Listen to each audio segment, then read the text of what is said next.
নমস্কার বন্ধুরা, কেমন আছেন সবাই? আশা করি সকলে খুব ভালো আছেন। বন্ধুরা, যারা নতুন অর্কিড করছেন তাদের জন্য আজকে দেখাবো কিভাবে খুব সহজেই একটি অর্কিড রিপোর্ট করবেন। প্রথমেই একটি অর্কিডের টব নেবেন। এই টবের বিশেষত্ব হলো এতে অনেকগুলি ছিদ্র থাকে। মাটির টব হলে সবচেয়ে ভালো, কারণ এতে শিকড় ঠান্ডা থাকে আর আর্দ্রতা কিছুটা ধরে রাখে। এরপর তৈরি করব মিডিয়া, ঝামা আর কাঠকয়লা দিয়ে। আপনারা চাইলে 2:3 অনুপাতে নিতে পারেন, মানে ঝামা 2 ভাগ, কাঠকয়লা 3 ভাগ। দুটোরই সাইজ মোটামুটি 2 থেকে 3 ইঞ্চি রাখবেন। তবে একদম ফিক্সড কিছু না, কাঠকয়লা একটু বেশি থাকলে ড্রেনেজ ভালো হয়। টবের নিচে একটু বেশি ঝামা দিয়ে তার উপর ঝামা আর কাঠকয়লার মিশ্রণ দিন। এবার একটি সিডলিং নেবেন। আমারটা আগে থেকে বেয়াররুট করা আছে। কিভাবে বেয়াররুট করবেন জানতে চাইলে কমেন্টে বলুন, জানিয়ে দেব। এবার গাছটাকে একটি কাঠি বা লাঠির সঙ্গে আলতো করে বেঁধে নিন।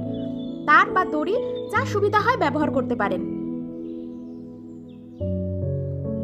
এবার বসানোর পালা। গাছটাকে মিডিয়ার উপর আলতো করে বসিয়ে দিন। সবচেয়ে গুরুত্বপূর্ণ কথা হলো, শিকড় কখনোই ঝামা বা কাঠকয়লার নিচে চাপা দেবেন না। শিকড়গুলি খোলা রাখবেন, নতুন শিকড় নিজে থেকে মিডিয়াকে ধরে নেবে। গাছ যাতে না নড়ে সেজন্য হালকা করে বেঁধে দিন। আর খেয়াল রাখবেন বাঁধার সময় যেন নতুন কেকি বা শিকড়ে কোনো আঘাত না লাগে। এবার কোথায় রাখবেন? সকালে হালকা রোদ পাবে 8টা-9টা পর্যন্ত, আর সারাদিন উজ্জ্বল আলো থাকবে, কিন্তু সরাসরি রোদ নয়। গোড়ায় জল জমবে না, কিন্তু চারপাশে আর্দ্রতা থাকবে, এটাই পারফেক্ট। গরমকালে একটা ট্রেতে পাথর বা সিন্ডার দিয়ে তার উপর টব বসিয়ে রাখতে পারেন।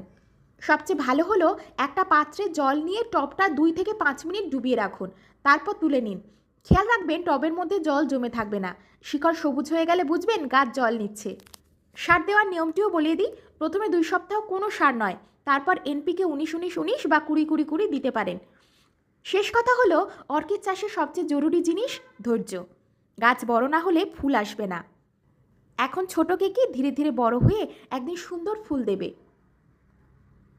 প্রকৃতির সাথে চলুন, বায়োফিলিক মনের সাথে থাকুন। ধন্যবাদ।